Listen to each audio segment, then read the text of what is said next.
Now talking about AI overview, right?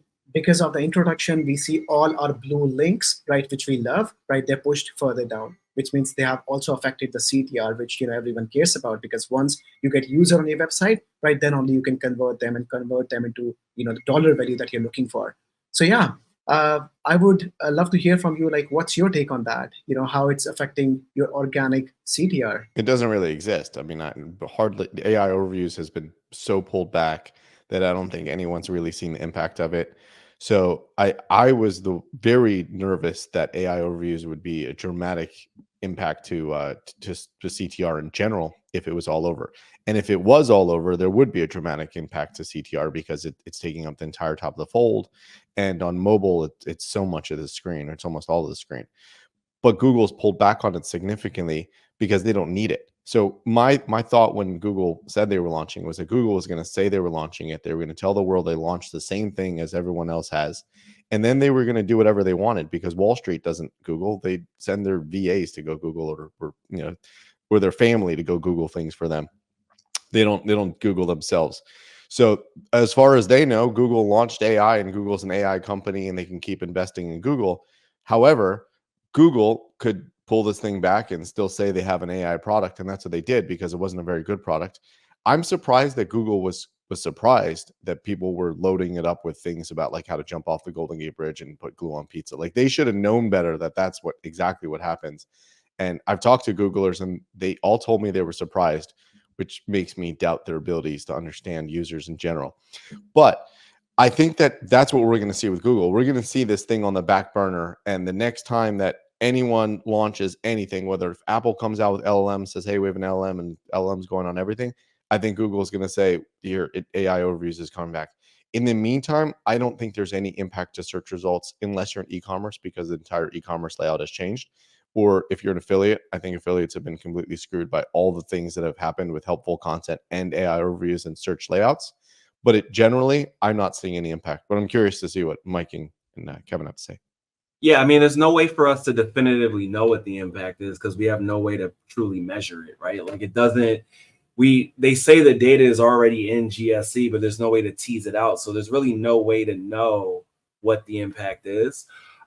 We modeled it out before it rolled out to see, like, okay, here's what we think it would be based on a keyword level and so on. But again, there's just no way to verify that. I would disagree that Googlers don't know. Like, I don't know who you talk to, but I've spoken to the actual product manager on AI overviews, and he was like, this is not great. Or excuse me, he had some concerns. He didn't say this is not great. And what I've heard is that there's a lot of pressure on that team to deliver by IO for the very reasons we're talking about, right? Like, the street is going to react to what Google is doing. And so, of course, Bing rolled out the Copilot thing. If Google didn't have a response, the street would have been like, well, Google's over, right? Which is completely ridiculous. I don't think any of these things are going to kill Google. Like, just the reality of, getting people's user behavior to change when Google is so baked into your life for so many different products and so on, is just unrealistic, right? Like, people just don't even change their default search engine. So, like, how are you going to, even if the default is like, something else, they're probably just going to type in Google because they're just so used to it.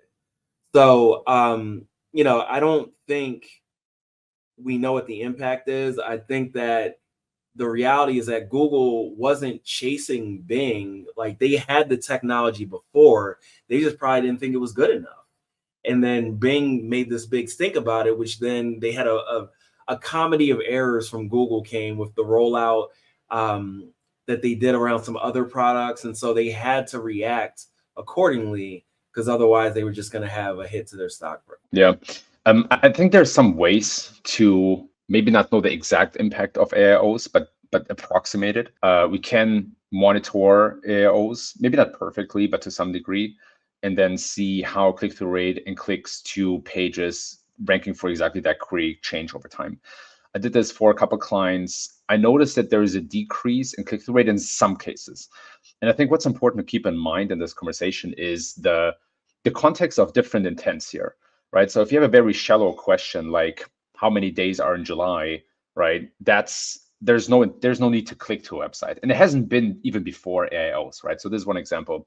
But if you want to better understand maybe the side effects of a certain drug, your research is more thorough, and you're more inclined to, even if there's a comprehensive AIO answer, you're more inclined to then click through a couple of websites, right? And so we have to differentiate what type of query we're talking about, what the user intent is, and how big the need for people is to do some research. Mike also mentioned that there are differences in verticals like e-commerce and SaaS and whatnot. So yeah, all of that has to be factored in.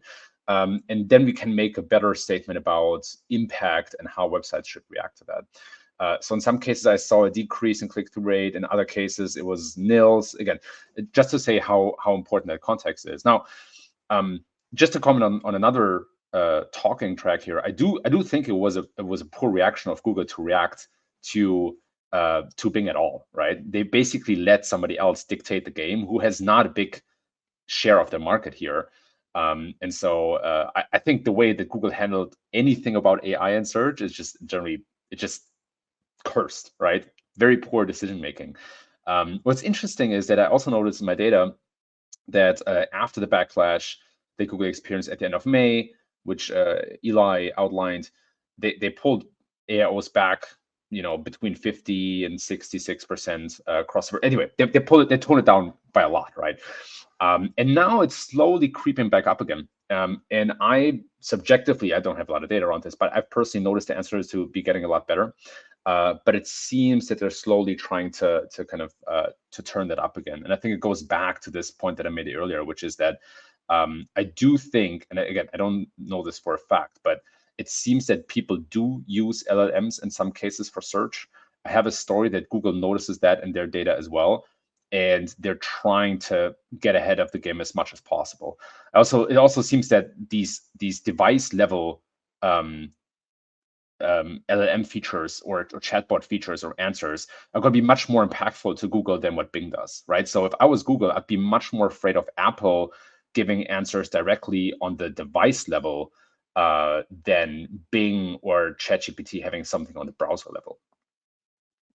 Yeah, I'll agree with what Kevin said and with what Mike said. But just, Mike, to clarify, I think Google was just saying they were surprised that users were loading it up with crazy things that were getting crazy outputs, and that they should have known better. That's where I was surprised that Google did know their users, that they were going to find ways to basically make them look stupid. And from the Googlers I've talked to, and Sundar, in that podcast interview, he also was like, we didn't know Google users would do that. And I was like, you shouldn't. Got 25 years of people trying to screw Google over. They were going to figure out how to do it. And they also made fake screenshots. So they should have known that. And Mike, the word that you were saying about, it's a new word I learned yesterday, where you say users are used to using Google and they just Google whatever. The Judge Mehta called it habituated. So I think that's kind of cool. So it's people's habits to do Google. And I, Kevin, you're totally right. They shouldn't have chased Bing. I don't know why they ever bothered to chase Bing. And I think that shows Google being afraid and losing focus if they're chasing competitors. Well, I also agree with everything that you mentioned. And in terms of data, so we also checked for a couple of our clients and do not have enough data right now. But I found a very interesting pattern. So in some cases, we saw there was some drop in traffic. But then when we were looking at those queries, right, I was asking myself, can I ever convert a user and convert this traffic into dollar value with that on those queries? The answer was no, right? And in fact, in some cases, I saw there was increase in traffic, and that was primarily long tail, because now people, the users, they're trying new queries, they're trying more long tail, and they're just testing, the waters, what happens when they are, going for that long tail to understand, the AI overview snippet that they see. And with that, you see increase in impressions of your landing pages as well, which are relevant for that. And you see some clicks as well. But of course, I would not say that traffic can get me the dollar value as well. Yeah. So looking forward to testing more on this, and hopefully, with more data, we can probably conclude, a few more things.